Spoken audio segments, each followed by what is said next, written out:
nzoraba intention z'abantu ndabe n'abantu bafise same mindset y'inkwanje ama projet vraiment azoca aboneka.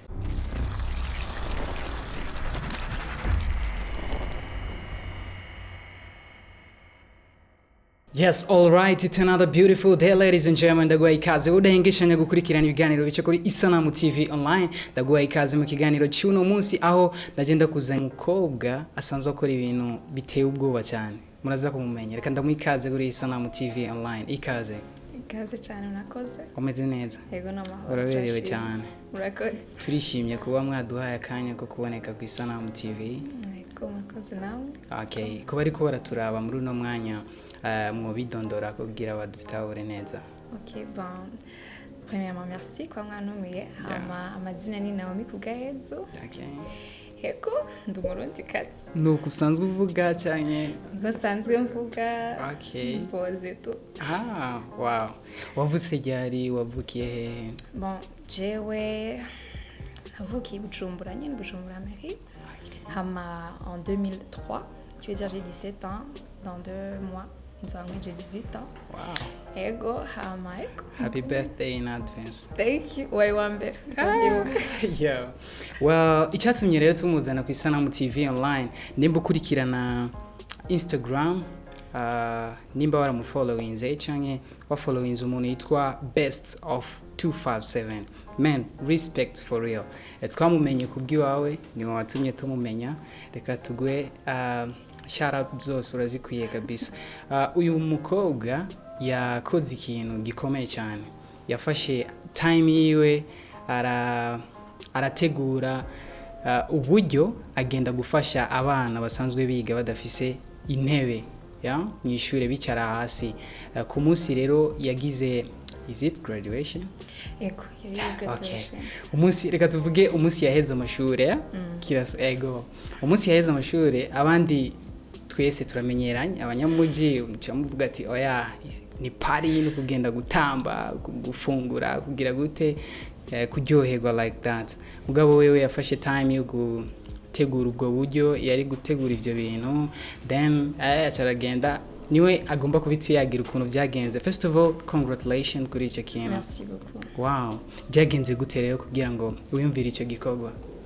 Bon, nkuko mwabivuze Neko nditegura diplome nk'abandi bose nashushe bimeze neza nyene onashaka umunsi numva histoire y'abo bana ama conditions bicaramwo tout ça nari mvuye kugira ama réservation ya salle ya diplome kimwe na muvyeyi nari kumwe na mama hama ntashe papa tangura kunyereka amafoto yaho yiri warakorera hama ndabatushe n'abo bana ndavuga nabo bana ni gute nyene ngwego from chamvuga okay ngo noneje numva shaka gutera ngiye ico nkoze canambwira uzi n'ikintu ubwo nyene bica benza mu mutwe si ibintu naraye ndiyumvira cane gose si ibintu byafasha umwaka kwiyumvira byaje uko hama canambwira uzi n'ikintu amahera nayikoresha diplome kandi yatange twandire byama fete mugana byanya ni byiza gufeta ari byiza kandi umuntu akunda gufeta vraiment but nabonyeho priorité yanje ari différent atoye gufasha abana. Umuvyeyi yavyakiriye gute? Barabaye shoke ko abamenyere ndi umuntu akunda ikirori abamenyere ndi umuntu akunda kuryoherwa nkunda kumenya ndi kumwe n'abagenzi kandi c'est après ni comédie donc kuba ndabimubwiye uko nyene bose bavugiye rimwe bya sérieux ngwego vraiment quoi ngo turi very proud of you barabinshigikiramwo baravuga Naomi turazi ko umwana w'umutima mwiza katugushigikire kandi narabonye apu yabo vraiment Vyagenze neza. Mu buzima usanzwe ubayeho ubuzima bumeze gute? Like kubera umvirije iyo histoire ushaka kumenya ukuntu Naomi yasanzwe abayeho like n'umuntu afite umutima umeze ukuntu nyene uri special. Bon, ça c'est très chiant, je vais nkandi bose, y a rien de spécial vraiment. Teenager nk'abandi bose gusa nsanzwe nkunda gufasha nyarugambere fashije abana cyane ndafite un cœur ku bana no ku mama no ku bagore. Bon, un cœur pour tout le monde. Mugabo ndabatushe cyane na mama n'abana. Donc nyarugambere nari nkoze kuri iyo domaine. nyabona ko vyamenyekanye cane gose c'était un choc kuko sivyo nari niteze sivyo nashaka sivyo narondera kugira sinarondera popularity kwera yaba narondera popularity nari kuba nayisavye kera Definitely, yeah. rwasi yarugamba but donc vyaje uko kandi ndashimira abantu babimenyekanye because nshaka gutera kamo n'abandi babijemwo tufashanye nk'abarundi you know. Yeah. So far wari ufise indoto zo kuvuga ni muri kazoza ndashaka kuzogira icyo nafashije ku buzima bw'undi muntu. Ego from kwera muri kazoza kanje ndifuza gukora muri domaine mu madomaine aho nshobora gufasha mon pays abantu autour de moi kwanda umuntu akunda abantu. Ego ma travaux humanitaires du moins nivyo nshaka gukora. Okay. Uvuze abantu nciye numva nshaka kumenya ibyo wigiye hehe? Je nize kuri BIMS, Yeah. Bujumbura International Montessori School.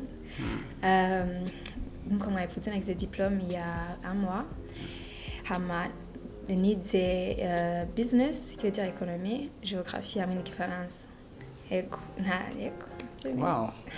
Business ugacuje gufasha. Biratesa bro. Congratulations. Thank you very much. Well, hama after gukora kijya gikorwa muri wewe wiyumvise gute? Je byaranjohe ntiyarugambere bibaye. So umutima ni numva umenga yakore ahubwo niyumvira ikindi nosubiramwo kandi notangura ikindi kintu gishasha again gufasha abana. I was happy as usual. It's always pleasure gufasha abana, gufasha abantu birazana smile from kuri face yanje no mutima kweli. Okay. Indoto zanyu mukiri bato. How was your dream? Nkiri umwana. Yeah. Je na dreaminga kuba vraiment mu modo. Ashaka umuntu atambuka. Nakunda fashion. Then nakunda fashion cyane. No uracyafise iyo ndoto. Nakunda nuko nagerageje gatoya. Ego from. Nakunda fashion. Kubera gusa bidakunda bari kubibona. Nakunda fashion but siyo nzira ngira mfate na fashion nzira yindi. Gusa ndacabikunda. Okay. Peut-être urashobora no kugurura agence yawe y'abantu batambuka. Yeah, dream nye ni bandanye. Byose Imana izobikora. Yeah. Byose ni mu maboko y'Imana. Okay. Hama ndashaka kumenya rero after igiye project yawe kuko ugerageje kumva si ikintu cyoroshe. Hari abantu bakwegereye bivanye n'akazi wakoze icyo gikorwa baravuga ati tugomba ibi bikurikire after that project. Yeah, hari abantu benshi cyane. Yeah. Naraba nico kintu nakunze niyo nyungu nakuye mu publicité yabaye. Yeah. Wasn't the popularity? No. It was le fait ko hari abantu bashikiriye baranyandikira ambwira twebwe dushaka gutanga. Hari abantu batanze intebe zikwira salle de classe yose. Wow. Ari nama projet yuko turakora ko. Wow. Kandi ndateye kamo n'abandi bantu kugira the same thing. Nico kintu naryohewe kuba narabaye mu media only kwana nakuyemwo abandi bantu bashatse kugira umutima ngo nagize. Okay. Ni byiza bro. Ugerageje kuraba imyaka ufise n'icyo gikorwa wakoze. Biragoye cyane. Biragoye si umuntu wese yo kuyumvira gukora icyo kintu ari abaronka amahera bagaca biyumvira kugenda kugira investments mu bindi bintu akugurura ama projects ibindi bintu mugabo wowe ukaba wiyumviriye gufasha. Ni ikintu cyiza cyane. Kandi ugerageje kuraba n'ijambo ry'Imana riratwigisha gufasha. Ego from. Gusanzwe usenga cyane. Ngitwa cyane rwose. Ndakunda Imana kwana yanzi kwinkunda. Wow. Okay. Wimirije kubandanya amashuri yawe ya? Ego cyane rwose. Okay. Ndifuza kubandanya ni mu university banashaka mu mezi make nzonanguye. Mukiye gisata. Bon, ndiko ndaraba kwiga global studies. Global studies haba harimo business, du économie, politique, sociologie, écologie, très intéressant. Wow. Ego. Numva harimo ibintu byinshi cyane. Ushobora no kuba undi muntu after uno munsi duhuye ari Naomi basanzwe ejo tukazohura undi muntu. Zoguma basanzwe kunyine ntari kuzohinduka. No, I mean like profile yawe gahinduka. Profile. Yeah, umuntu afite indi ID. Profile nshaka ko abantu bambona ko nukunda umwana w'Imana. Only that. Okay.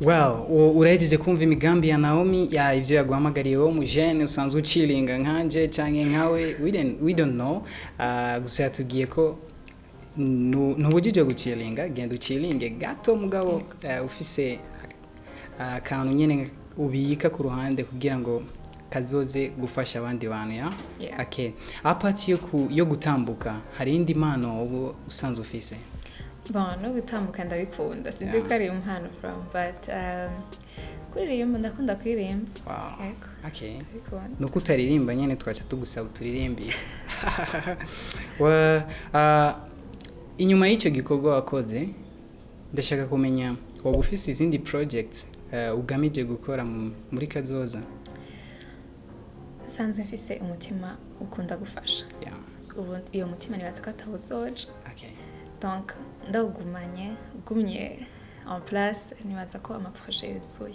Kugurira foundation Naomi foundation yani kugufasha I'm not big on names but du moins kurondera abandi bantu bafise same mindset yani gori yanje hama tukico dukoze mugabo byose nikwashira mu kwisha mako y'Imana because ifo kuraba n'ama intention y'abantu bari gukora ibintu right jewe rero nzora aba intention z'abantu ndabe nabantu bafise same mindset y'inkwanje ama projet vraiment azocaboneka wow okay reka tugukeze hama weakness yawe niki je mfise ingwani yanje nuko je ndi focused ku kintu nigihinduka okay nigihinduka from wow okay reka duhereze hano ndagushimire cyane ku kanya waduhaye kwigora ukaza muri studio tugakorana ikiganiro it's a pleasure for us murakoze kwa mwarantumiye okay twifurize nawe success mu byukora byose ushike ku ndoto zawe uheze ama degree amina turagiye okay